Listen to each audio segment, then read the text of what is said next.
Hola, ¿qué tal? Muy buenas tardes.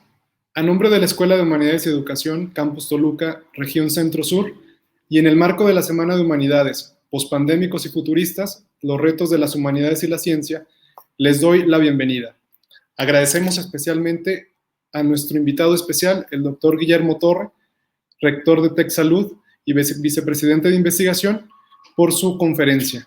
Bienvenido. Veamos la siguiente semblanza, por favor.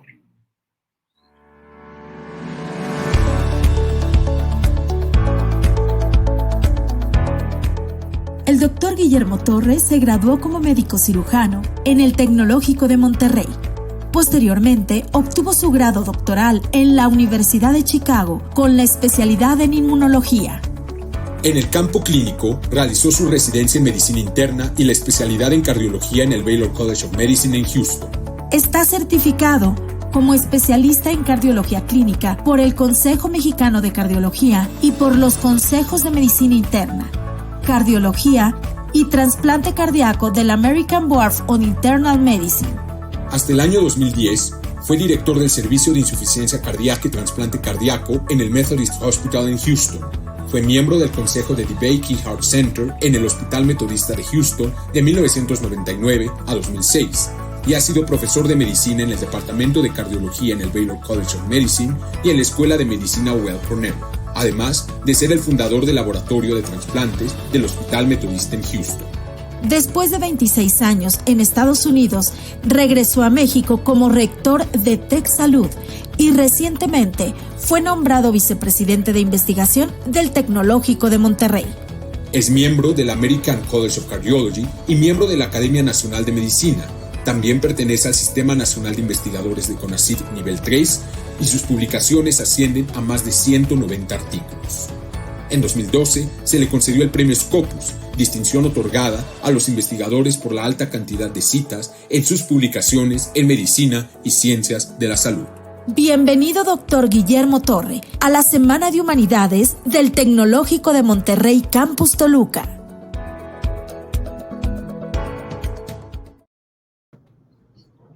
Muchas gracias. Hola Luis, muchas gracias por la introducción y gracias, es un placer estar aquí con ustedes. Un gusto. Adelante con la conversación, por favor. Muy bien. Si me pasan la primera diapositiva, por favor. Voy a tratar de hacer en los siguientes 40-45 minutos darles una visión y el panorama de lo que ha sucedido a un año del COVID que hemos hecho en el Tecnológico de Monterrey. ¿Qué retos tenemos? Hablar un poquito sobre los grandes avances que ha habido en vacunación, ver un poco en detalles lo que significan estos grandes avances y luego al final platicarles todavía en una forma de reflexión cuál es el impacto que esto tiene en nuestro sistema de salud, qué es lo que podemos hacer hacia el futuro y los retos que vamos a seguir enfrentando. Muchos de los datos que ven aquí representan una recopilación personal, también de un grupo de consultores que han trabajado con nosotros extensamente para tratar de entender la dinámica de población, el impacto de la infección, de vacunas, el impacto económico. Entonces tengo reflexiones que es el resultado de un esfuerzo de un grande grupo de gente que yo con gusto se las expreso. Comenzamos. Llevamos ya un año de pandemia. México obviamente hemos sido un país que la pandemia nos ha afectado de una forma muy importante, pero este es un problema mundial y eso es lo que define una pandemia. Y aquí ustedes ven en esta diapositiva cómo se ha comportado en el tiempo el virus y cómo ha impactado de una forma tan dramática en mortalidad en los diferentes continentes. Yo quisiera aquí hacerles notar que esta distribución de mortalidad en el mundo refleja cuando menos dos grandes picos de enfermedad. El primero que vimos hacia el primer trimestre del año pasado, luego tuvimos un plató y el comportamiento en los diferentes países, como aquí lo ven, los diferentes continentes están expresados en diferentes colores, se han comportado de una forma distinta. Pero vean, estamos terminando la ola más grande que hemos tenido de enfermedad y de mortalidad. Esta es una curva de mortalidad. Estamos apenas en la fase decreciente de esta segunda ola de mortalidad.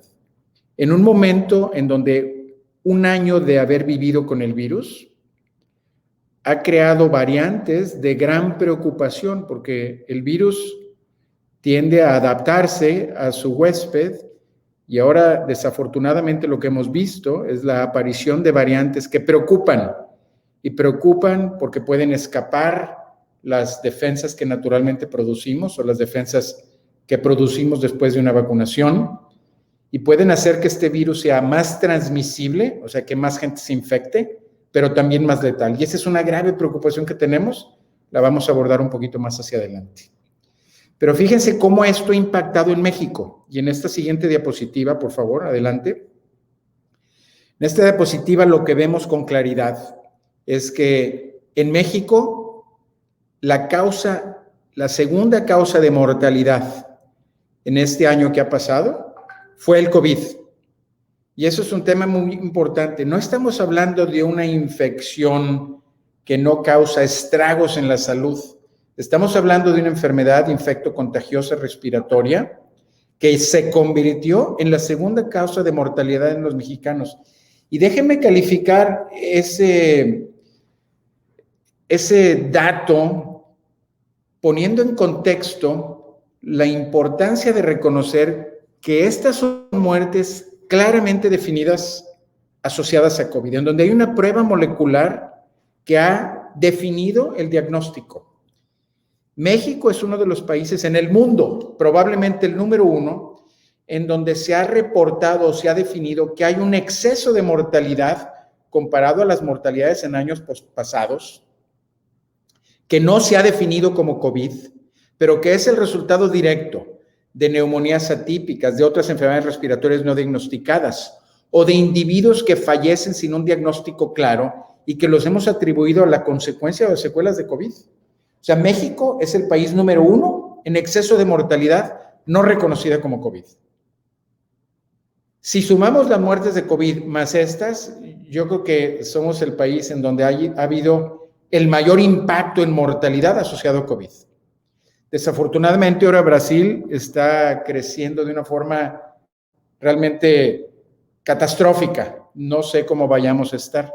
No me da gusto decirles que probablemente Brasil nos va a pasar. Desafortunadamente, tanto las políticas de control en Brasil y México se asemejan en mucho y podemos tocar eso fuera de contexto.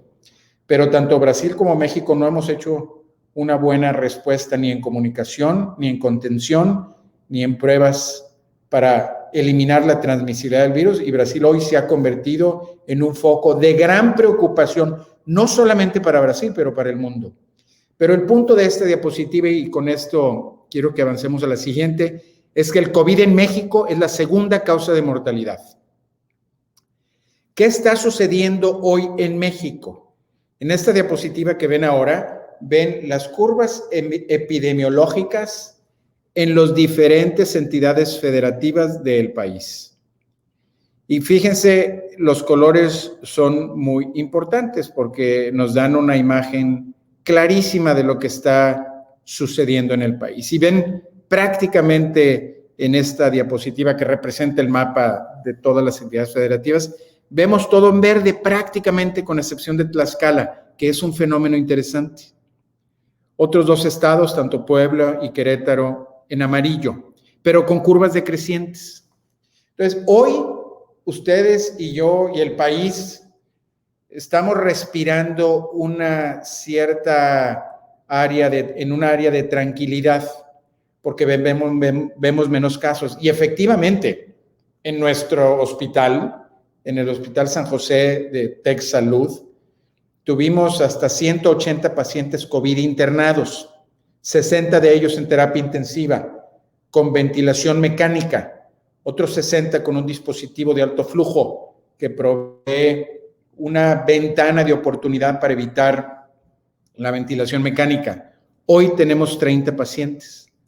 Desafortunadamente me parece que estamos viendo ahorita una pequeña curva de ascenso, pero seguimos en esa paz. Y la pregunta importante es, oye, pues ¿por qué estamos en esa paz y le vamos a ver adelante? Pero lo que quiero yo también que tengan conciencia, aunque les enseñé las curvas de mortalidad del mundo, les enseñé que en México ya el COVID y mortalidad definida exclusivamente COVID, sin tomar en cuenta el exceso de mortalidad, es la segunda causa de muerte, ya con más de 200,000 fallecimientos. La pregunta, ¿por qué estamos así? ¿Hoy respiramos paz? Sí. Pero ¿por qué hemos tenido tanta mortalidad? Y vean en la siguiente diapositiva esta reflexión. Yo les diría muchas explicaciones. Hemos tenido dificultad en establecer una clara comunicación en el pueblo de México. Cuando el mundo sabía que las medidas de protección, como la mascarilla, disminuía la transmisión, evita que yo aviente partículas a otra persona, y la mascarilla también previene que las partículas me entren a mí. Nuestros voceros no le daban importancia. Nuestros voceros permitían grupos de gente en constante cercanía. No hicimos pruebas para diagnosticar individuos que podían transmitir el virus, lo que no nos permitió hacer búsqueda intencionada de casos, y tenemos un sistema de salud frágil. Y esas causas nos han dado como resultado tener uno de los países en donde, si ajustamos la mortalidad definida por población, ocupamos el 5º o 6º lugar en el mundo de mortalidad por habitantes. Y esto se ve claramente en esta siguiente diapositiva que quiero que vean, en donde estamos analizando la mortalidad cuando un enfermo de COVID entra al hospital. ¿Qué le pasa? Pues fíjense en esta diapositiva en 2 momentos históricos de la pandemia, analizando la mortalidad de junio a enero del 21, y luego nada más el pedacito de diciembre y enero del 21, en donde volvimos a subir un pico dramático de casos. Fíjense, de enero al 21, de junio a enero, en esos 6 meses, la mortalidad hospitalaria. O sea, un enfermo de COVID entra a un hospital público de nuestro país, todos los hospitales públicos juntos, su mortalidad era superior al 40%. Si vemos nada más qué le pasó a esos pacientes en enero y febrero, en donde había saturación hospitalaria, estaban desbordadas las unidades de atención de COVID, tanto en los pisos como en las terapias intensivas. La mortalidad fue del 50% en el sector público. Francamente, no me interesa ahorita que vean el sector privado. No quiero hacer esa diferencia, porque es insignificante para el impacto en salud pública del país. Pero si 1 de cada 2 enfermos, conciudadanos mexicanos, tíos, abuelas, familiares, conocidos, entran al sistema público de salud y 1 de ellos sale a la funeraria, para mí se me hace eso devastador. Es probablemente la información que yo me debo de llevar y meditar cómo puedo disminuir esas tasas de mortalidad. Eso no es aceptable. Eso no sucede en ningún país avanzado, ni siquiera con la capacidad que tiene México. ¿Por qué quiero que vean el sector privado? A mí me interesa que vean el sector privado, porque la gente que trabaja en el sector privado es la misma que trabaja en el sector público. No estamos hablando de individuos que son superdotados, ni gente que pensamos que tiene genéticamente una capacidad superior. Somos los mismos mexicanos trabajando muchas veces en múltiples instituciones a la vez. ¿Qué tiene el sector privado que no tiene el sector público? Probablemente tiene más acceso a medicamentos, probablemente tiene más acceso a cuidados intensivos, tiene la habilidad de cerrar sus puertas cuando alguien ya no puede tener cabida. El sector público se maneja diferente. El sector público acepta prácticamente a todo el que entra. Pero lo más importante es que hay procesos de atención.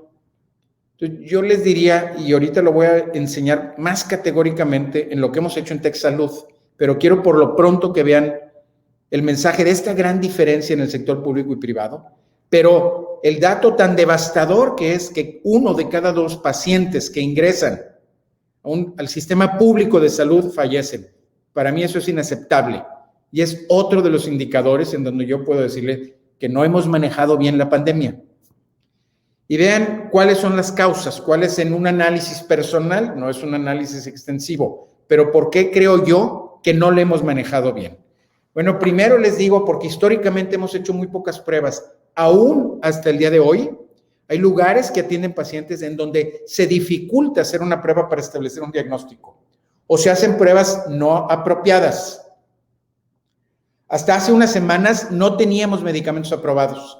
Hace 2 semanas se aprobó el Remdesivir y ya hay un esfuerzo grande en COFEPRIS de aprobar otros medicamentos que han demostrado en estudios prospectivos randomizados, bien evaluados, si bien no ser el armamentario más poderoso para bajar la mortalidad, sí en forma apropiada disminuir la progresión de la enfermedad, como el Remdesivir, y antiinflamatorios como el Baricitinib, y estrategia de anticuerpos que previenen la reproducción viral usados en etapa correcta.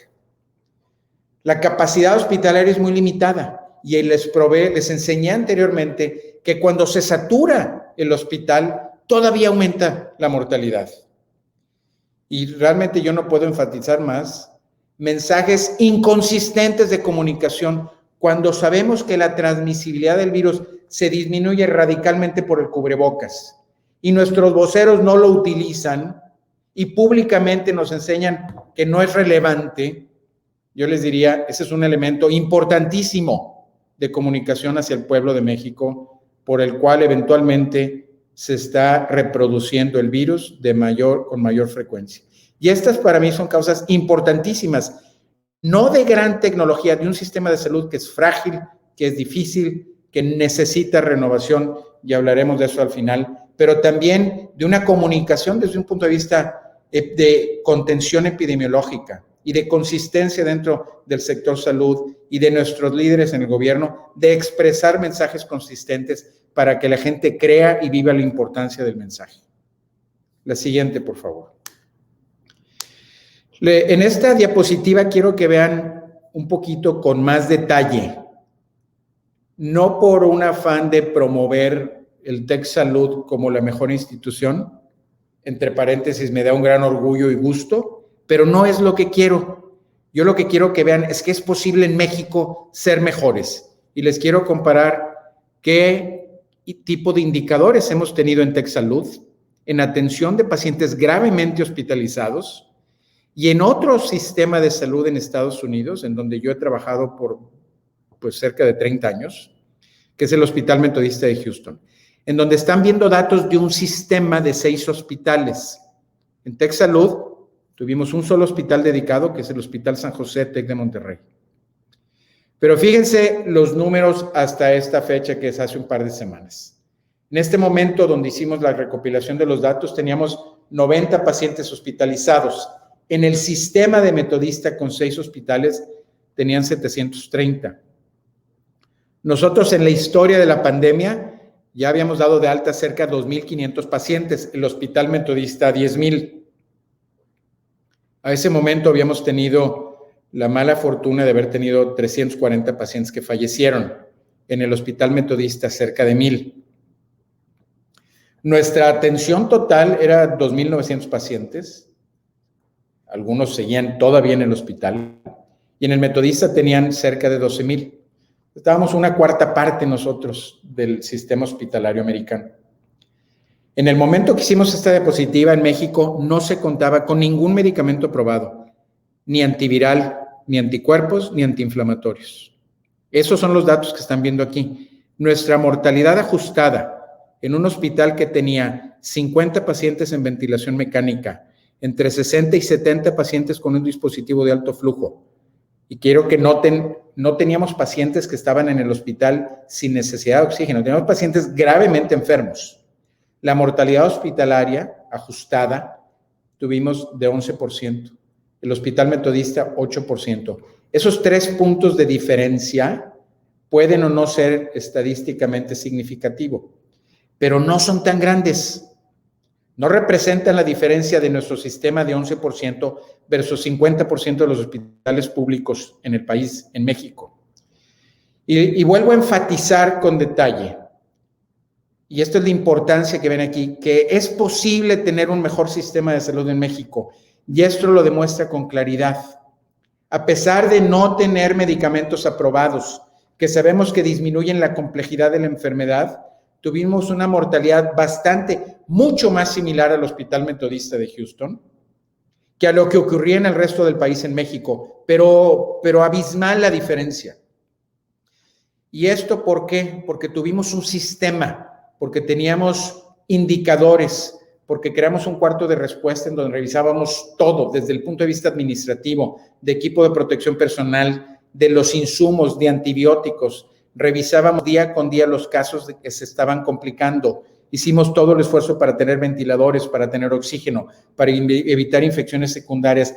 Ese proceso somos capaces de hacerlo en México. No es que tenemos una capacidad intelectual superior. Tenemos la misma capacidad que cualquier individuo que trabaja en el sector público. Lo que sí tenemos diferente es un proceso que nos permite hacer decisiones y tomar nuestra responsabilidad para ajustar el hospital a resolver esta respuesta. Esa es la gran diferencia. Tuvimos soporte del Consejo del TEC de Monterrey, soporte del equipo directivo, autonomía para tomar decisiones, hacer decisiones que impactaban directamente la salud y no la economía. Y eso nos pudo crear un sistema que tenía resultados con competitividad internacional. Y les dejo ese mensaje, porque vamos a hablar del sistema de salud en México hacia adelante. Pero yo estoy convencido que el sistema de salud mexicano puede y debe de cambiar, pero no va a cambiar con el modelo que existe hoy. Y hay modelos alternos que pueden proveernos estatura internacional para transformar el sistema de salud de México. Vamos a cambiar ahorita a otro punto muy relevante, porque esta es la situación hasta hoy y ahorita estamos respirando. Pero la pandemia no se ha acabado y estamos viendo una nueva ola en Europa. Estamos viendo ola en algunos sectores en los Estados Unidos y en Brasil es una tragedia. Y nosotros hoy no hemos contenido la enfermedad, no hemos contenido el virus, se aplacó. Y más movilidad va a dar como resultado más enfermedad. Y hay una amenaza nueva, porque en el mundo se han desarrollado virus capaces de escapar la vigilancia inmunológica. Y la única forma de contenerlo hoy es con una estrategia masiva de vacunación. Entonces, quiero platicarles un poquito qué es lo que han hecho las vacunas, cuál es la realidad de efectividad y riesgo, y luego ver cómo eso ha impactado las curvas epidemiológicas en otros lugares. Entonces, la siguiente, por favor. Me voy a tomar la libertad de explicarles qué son y qué significan las vacunas. La vacuna es una estrategia para engañar al sistema inmunológico, pretender que está la infección para que tu organismo responda con anticuerpos, que son esas balas que matan el virus. Entonces, nosotros podemos engañarlos o crear vacunas de diferentes estrategias. Fíjense en esta diapositiva cómo ven el virus. Ese virus es una figura esquemática de un coronavirus.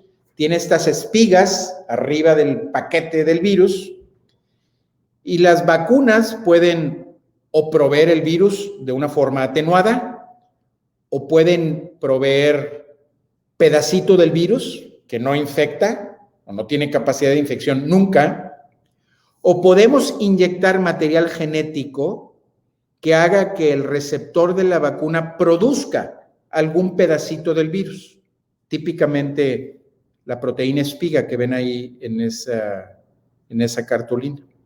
De tal forma que independientemente de estas estrategias de vacunación, el receptor de la vacuna va a producir predominantemente anticuerpos que tienen la capacidad de neutralizar al virus. Y ese es el principio importante. Es un concepto muy sencillo, pero es importante entenderlo. Y ahora les voy a enseñar en la siguiente diapositiva cuáles son estos 4 tipos de vacunas. Y esta presentación la pueden eventualmente compartir. Nadie tiene que anotar, pero el que quiera anotar, anote con gusto. Las 4 tipos de vacunas en existencia hoy, en particular para el SARS-CoV-2, están representadas en esta diapositiva. Y hay vacunas que utilizaron material genético, ARN mensajero, que codifica una proteína en particular, la proteína espiga, y ese se convirtió en el elemento fundamental en un cassette biológico que se introduce al ser humano como receptor de la vacuna. De tal forma que cuando entra el ARNA a una célula típicamente en el hombro, donde te inyectan la vacuna. Las células del músculo del hombro agarran esa información genética y empiezan a producir la proteína que esa codifica. Lo mismo sucede en la plataforma número 2, en donde se utiliza un virus como un acarreador de información genética. El tipo número 1 y 2 son vacunas que ya están hoy en el mercado.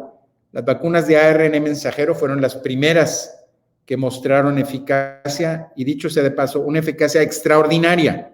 Las vamos a ver un poquito en detalle. Son las vacunas de Pfizer y Moderna. En México tenemos vacuna de Pfizer. Vacunas del tipo virus como un vector son las vacunas de AstraZeneca, la vacuna de Sputnik y cuando menos una de las vacunas chinas que ya tenemos en México, tanto AstraZeneca como Sputnik y chinas. Tenemos un tercer tipo de vacuna en donde utiliza el virus del SARS-CoV-2 atenuado. ¿Qué significa? Que en el laboratorio al virus se le quitó la capacidad de infectar, pero retuvo la capacidad de estimular el sistema inmunológico. Y el cuarto tipo de vacuna, hay una vacuna china con esa tecnología. El cuarto tipo de vacuna es una vacuna en donde en el laboratorio se manufactura, se produce la proteína, en este caso la proteína espiga, y se junta con un estimulador del sistema inmune, en este caso le decimos adyuvante, y eso permite que cuando se inyecte a la persona se produzca una respuesta inmunológica robusta y fuerte. Esa tecnología la utiliza una compañía que se llama Novavax y están en una etapa muy avanzada. Entonces, las vacunas que tenemos hoy en el mercado son distintas, no son iguales, tienen eficacia distinta, inmunogenicidad diferente, o sea, la capacidad de estimular anticuerpos. Y por tanto, generan protección diferente. Quiero enseñarles en la siguiente diapositiva que vean la eficacia tan grande que las vacunas de Pfizer y Moderna han hecho. Esta es una diapositiva del documento científico revisado por pares, publicado en forma separada Pfizer y Moderna en una de las revistas más prestigiadas a nivel mundial en medicina. Y simplemente lo que quiero que vean es lo que les voy a explicar ahora. Concéntrense en el lado izquierdo de la diapositiva para que analicemos qué pasa con la vacuna de Pfizer.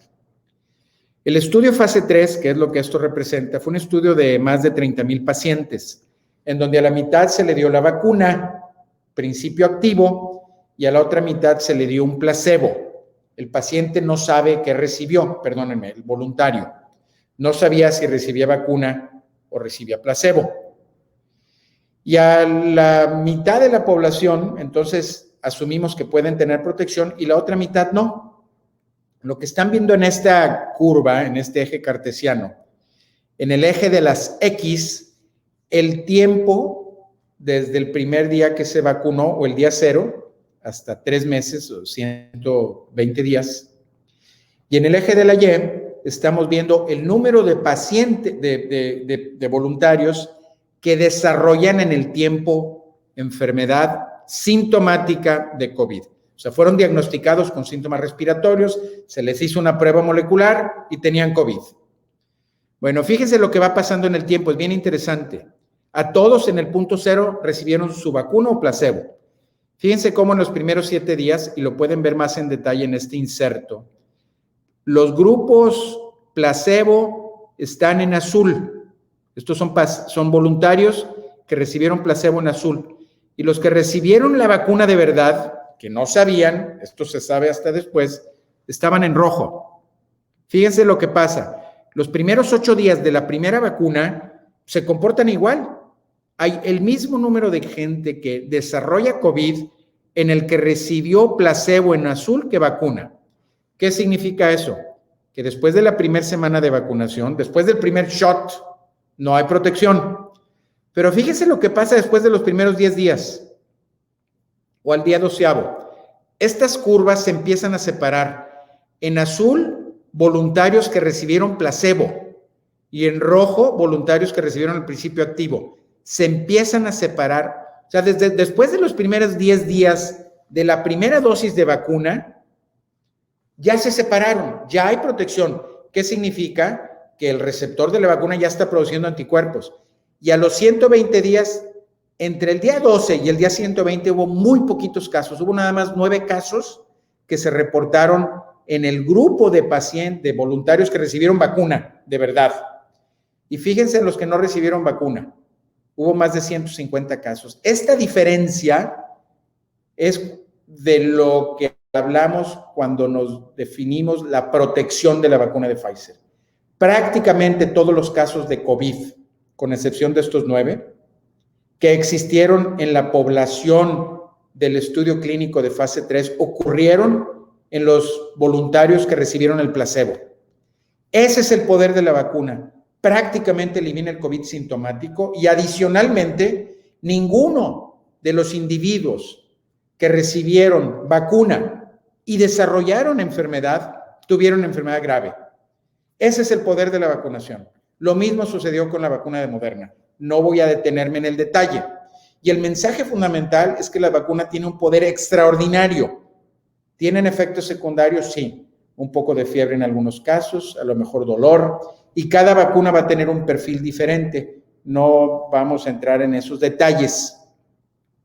Pero el mensaje importante, fundamental, es que estas vacunas que se desarrollaron con tecnología, que ya venían trabajando por más de 20 años estos laboratorios, son altamente efectivas. Yo les diría, cada vez que veo esta diapositiva, yo me emociono por el avance tecnológico tan grande, por la eficacia inigualable de ninguna otra estrategia terapéutica que tenemos hoy y el impacto tan dramático que están haciendo en salvar la vida de pacientes. La siguiente, por favor.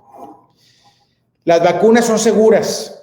En esta diapositiva quiero que vean que en un análisis de más de 70,000 vacunados, no ha habido ni una muerte asociada a vacuna, ni tampoco ninguna muerte por COVID. Entonces, la vacuna prevé enfermedad severa y tampoco causa riesgo de mortalidad. En millones no se ha visto. En más de 2 millones de pacientes que se vieron en forma sistemática en un reporte que puso la CDC en una revista que se llama Morbidity Mortality Weekly Report, de los 2 millones de casos hubo solamente 15 reacciones adversas severas que fueron asociadas a dificultad respiratoria, todas tratadas inmediatamente en los centros de vacunación. Entonces, las vacunas son altamente seguras. Y las vacunas, en la siguiente diapositiva, han hecho un impacto dramático. Páseme la siguiente, por favor. Un impacto dramático en disminuir la contagiabilidad de los casos. Miren, en esta imagen, esta información que quiero que vean ahorita, representa, y vean las curvas como son. Es un análisis de colaboradores en TechSalud, en cerca de 2,500 colaboradores, que desarrollaron COVID durante la pandemia. Fíjense cómo veníamos al principio de nuestra curva epidemiológica en Nuevo León. Esto aplica nada más a colaboradores de TechSalud en Nuevo León. Cuando empezó la pandemia, así como crecieron casos en la ciudad, crecieron los casos en nuestros colaboradores. Y luego nos estacionamos. Y en las épocas decembrinas volvimos a subir, como subió la población. Pero nosotros, en el sector salud, recibimos vacuna de Pfizer a través de gestiones del gobierno mexicano. Y todos nuestros colaboradores prácticamente se vacunaron donde ven ahí la flecha. Fíjense lo que sucedió en la infección en colaboradores. La vacunación eliminó contagios en colaboradores de TechSalud. La vacunación es la estrategia más poderosa para combatir la pandemia. Esto lo vimos en un estudio bien controlado, pero lo mismo ha sucedido en los Estados Unidos a un nivel masivo. Y vean la siguiente diapositiva. Este análisis, que ustedes lo pueden sacar y lo pueden ver todos los días en Our World Data, vacunación masiva empieza en los Estados Unidos en diciembre, y a pesar de que tenían una cantidad de casos increíble, Estados Unidos, de hecho, ha manejado la pandemia igual de mal que muchos otros países, incluyendo México. Pero la vacunación les ha permitido ahora tener un control importante. Y fíjense cómo igual que lo que ha sucedido en nuestros colaboradores, el número de casos en los Estados Unidos ha bajado dramáticamente a consecuencia no de control de movilidad. De hecho, en los Estados Unidos se está ampliando la movilidad, no sabemos qué va a pasar, pero la vacunación ha aumentado en una forma dramática. Y ustedes saben que hoy en Estados Unidos se están vacunando entre 2 y 3 millones de gente, han tenido días con 4 millones de vacunación. Entonces, la vacunación disminuye la transmisibilidad del virus, genera esta barrera de protección que eventualmente queremos lograr, que le llamamos inmunidad de rebaño. Y los datos aquí son en nuestro TechSalud, en chiquito, en Estados Unidos, en poblaciones dramáticas, y en la siguiente diapositiva que vean que la misma observación le está teniendo el Estado de Israel. Entonces, la vacunación es la estrategia poderosa por excelencia para ver cómo o para controlar la transmisibilidad del virus en poblaciones abiertas. Una grave preocupación de ustedes y mía. Oye, a ver, ¿y México tiene vacunas? Porque hemos visto muy poquito. Bueno, fíjense lo que pasa a nivel mundial en la siguiente diapositiva, porque realmente yo he sido crítico del manejo de salud en la pandemia, pero una realidad que tenemos que aplaudir. Y recuerden el contexto en el que vivimos. México no es productor de vacunas. No tenemos la mejor estrategia de relaciones públicas con el mundo. No tenemos buena relación con Estados Unidos. Es medio dicotómica la relación. Nuestro presidente, pues, ha ido una sola vez fuera del país. No producimos vacunas, no tenemos una gran estrategia de relación o no la hemos cultivado como deberíamos.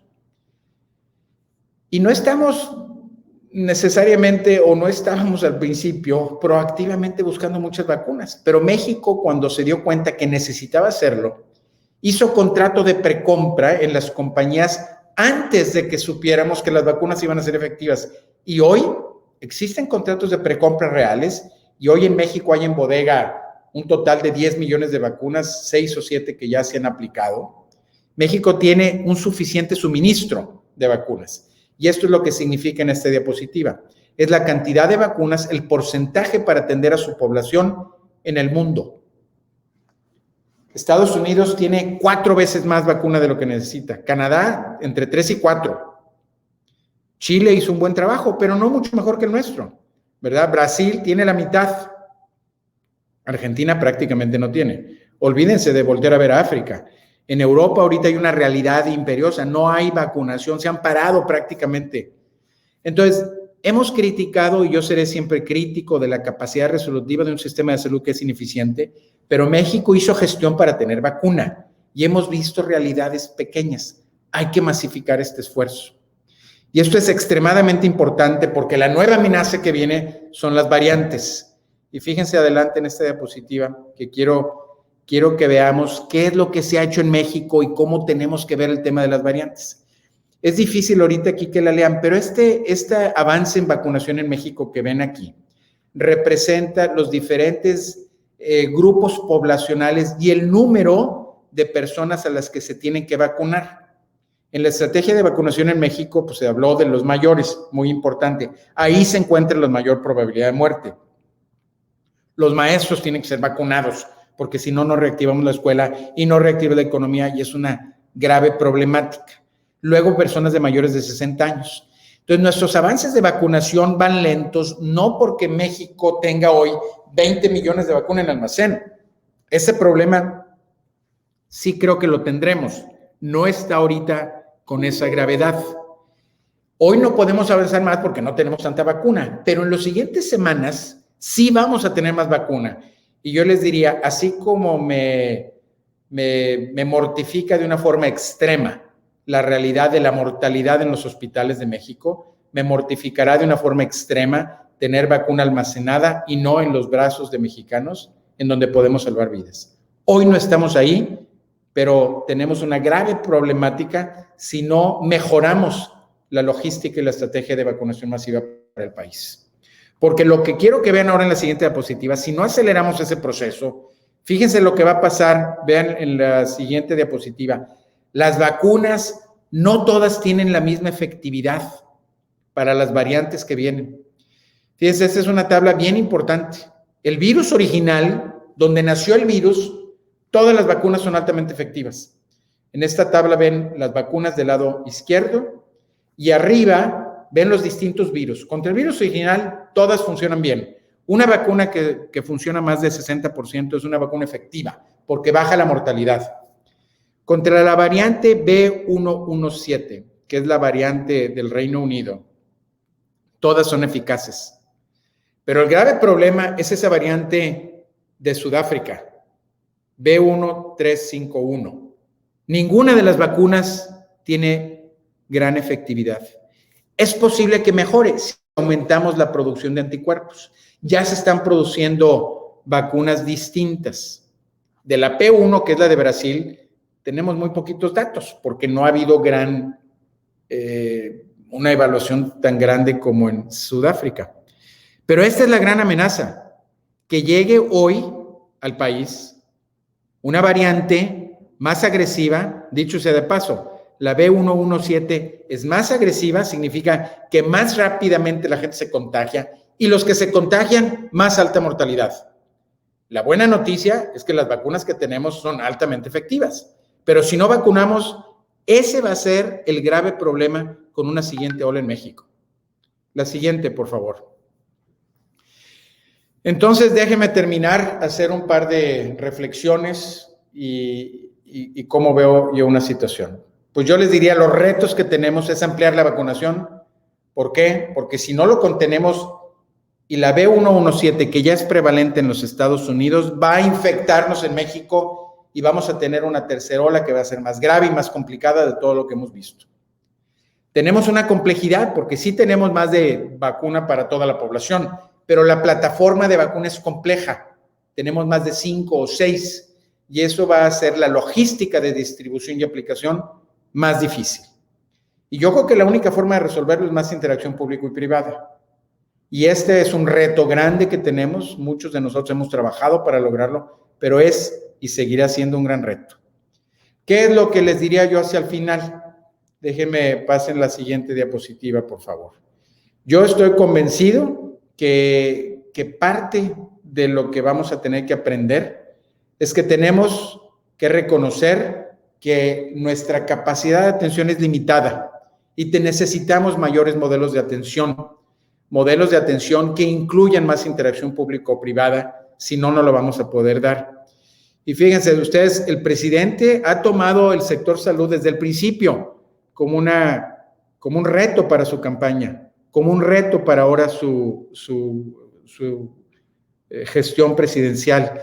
Y él nos ha dicho que quiere un sistema de salud como Dinamarca. Y fíjense en esta siguiente diapositiva, y yo les diré en esa reflexión. Es una vista, obviamente, de una de las bahías en Dinamarca. Y yo también quiero un sistema de salud en Dinamarca, en donde haya equidad, en donde la gente tenga acceso, en donde los pacientes y los doctores trabajen para buscar un bien común. Pero estamos a mucha distancia de tener un modelo de salud en donde los indicadores internacionales de salud son un ejemplo y donde hay equidad. Y eso requiere mayor inversión. Nosotros invertimos una fracción de lo que invierte Dinamarca y requiere también un cambio radical del sistema de salud en donde no tratemos de controlar todo en una forma centralizada. Demos libertad de operación y de acción y eventualmente sí podemos tener un sistema. Yo estoy convencido que el problema no es capacidad, no es de que el danés sea mejor que el mexicano. Lo que sí tienen mejor es un mejor sistema. Gracias por su atención y si quieren, con mucho gusto tomamos algunas preguntas en el tiempo que nos resta. Muchas gracias, doctor, por su valiosa conferencia. Tenemos algunas preguntas que nos están haciendo a través de las distintas plataformas. La primera pregunta dice, ¿alguien que tuvo Steven Johnson se puede vacunar?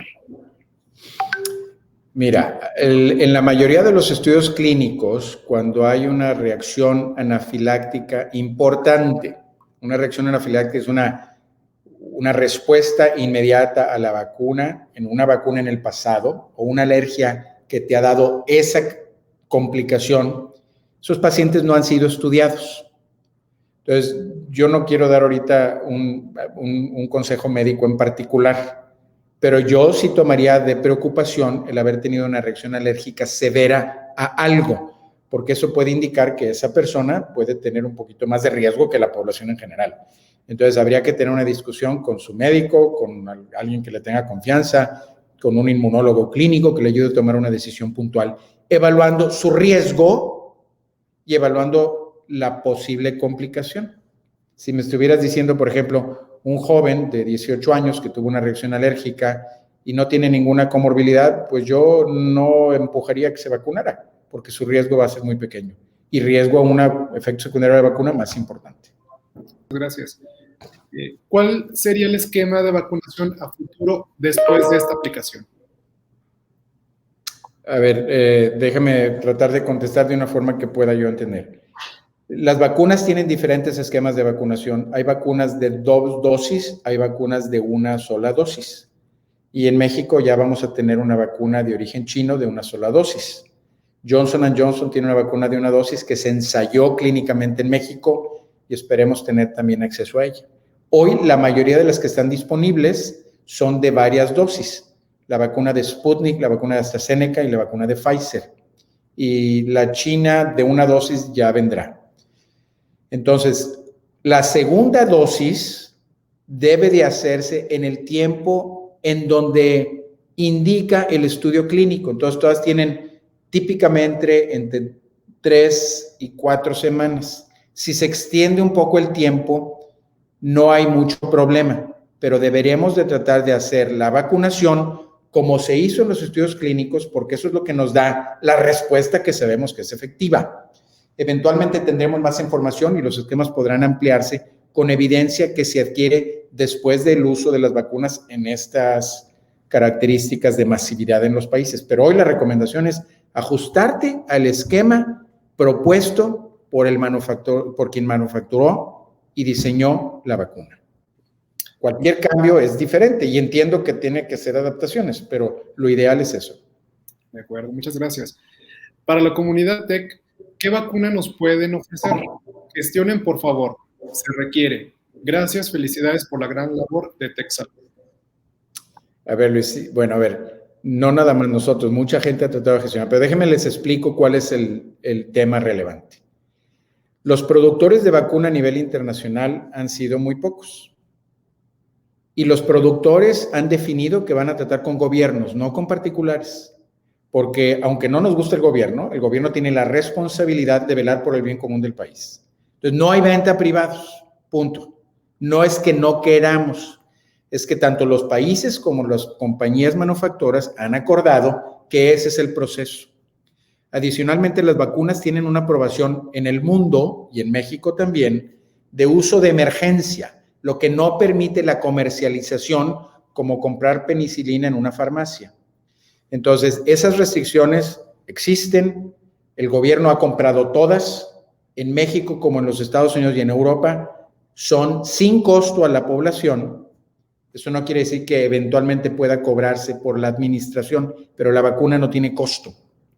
Nosotros en el TEC no tenemos vacuna para la población, pues somos parte de México y vivimos con la regla. ¿Cómo contribuimos en el TEC para fomentar vacunación masiva? Hemos creado una estrategia en donde Paulina Campos ha sido el SARS-CoV nuestro. Se ha creado equipos de vacunación voluntarios que van a cooperar con el gobierno para amplificar campañas de vacunación en colaboración con la Secretaría de Salud. No podemos, ni tenemos, ni realmente sería apropiado, porque no hay forma. Excelente, muchas gracias. Voy a juntar estas 3 preguntas que de cierta manera se relacionan. Si ya se enfermó de COVID, ¿se puede vacunar? Solo se pone una dosis y la segunda dosis no. ¿Cuál puede ser el impacto? Y puede vacunarse contra COVID-19 si una semana después de haber recibido vacuna de influenza y neumococo.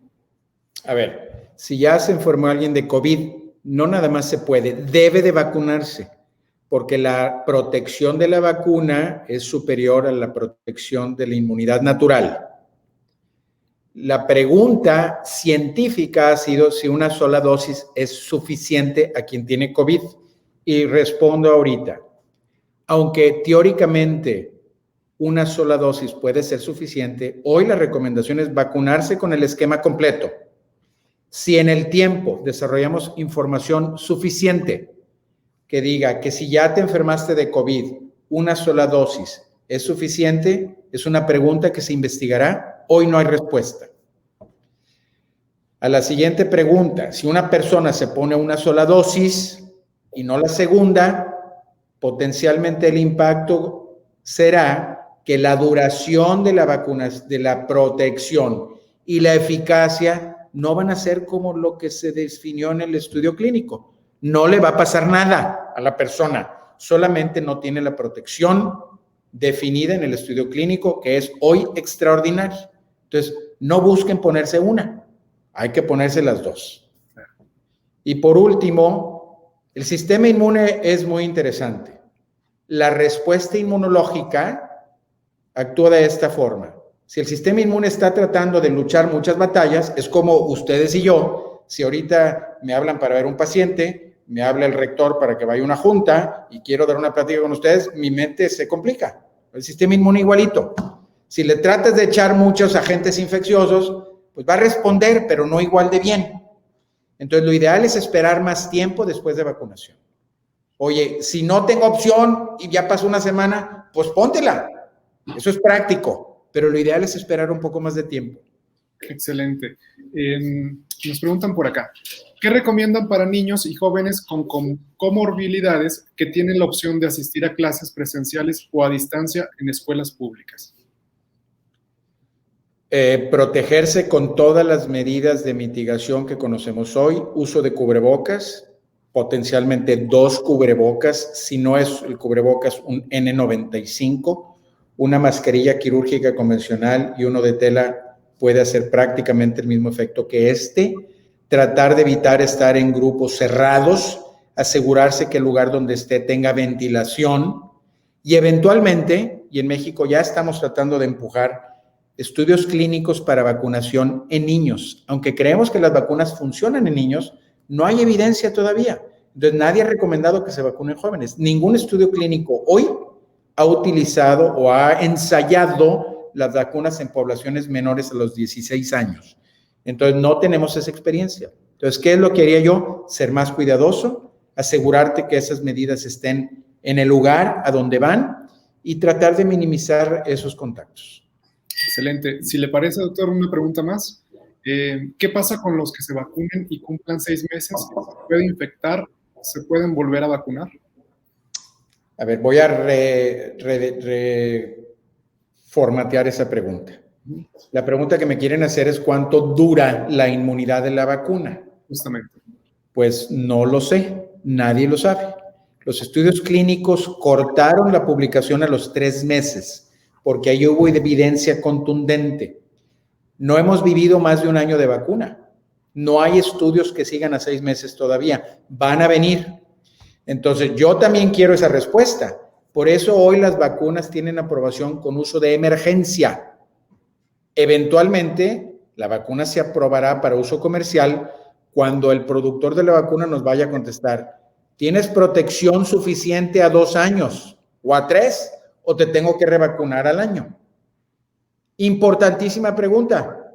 Estudios clínicos nos la van a enseñar con categórica evidencia.